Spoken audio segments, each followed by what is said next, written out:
The girl punched her twice in the face and knocked her to the floor and began kicking her in the face and head. My daughter was severely beaten by a bully. It was videoed. I can't watch the video. A lot of people have seen it and said that it's one of the worst videos that they've ever seen. Abbie is 13. She was 8 when she was diagnosed with autism.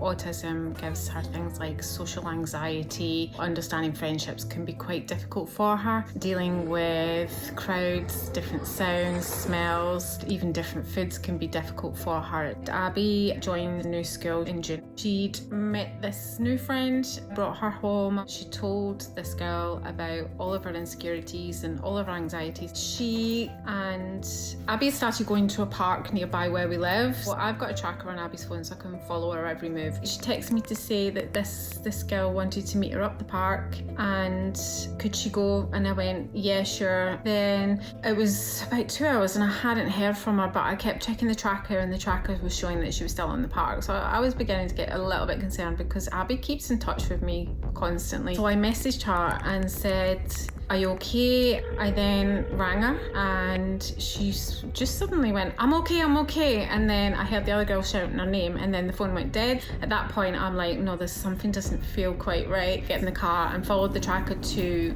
the park where she was, but the tracker couldn't quite pinpoint the area that she was in. So that's when I began to really panic and I called the police to try and help me. Then the tracker suddenly moved very quickly and I was confused. I was still on the phone to the police. The police were saying, do I need an ambulance?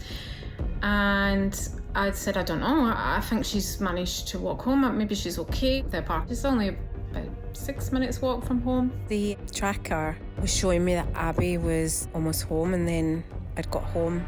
She had a large hematoma on the right side of her head. The other side was all bruised up and swollen. She'd had her ear bashed to the concrete and she was in a lot of pain. Because her face was also kicked towards the ground, she'd split all the inside of her mouth. I was so frightened to death on that journey to the hospital. She was in and out of consciousness. She was lucky to get away with no fracture.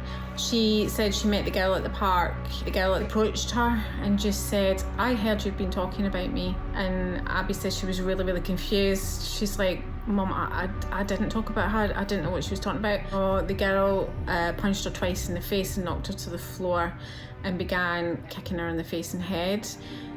She doesn't sleep at night anymore. She keeps getting flashbacks. Abbie at the moment doesn't want to return back to school. The CID got involved straight away. Said this is attempted murder, and CID said if she was an adult, yes, we could have tried her for attempted murder. But because she's a child, we can't. I've been raising awareness. I'm so angry about how the fact that our children aren't protected in that way.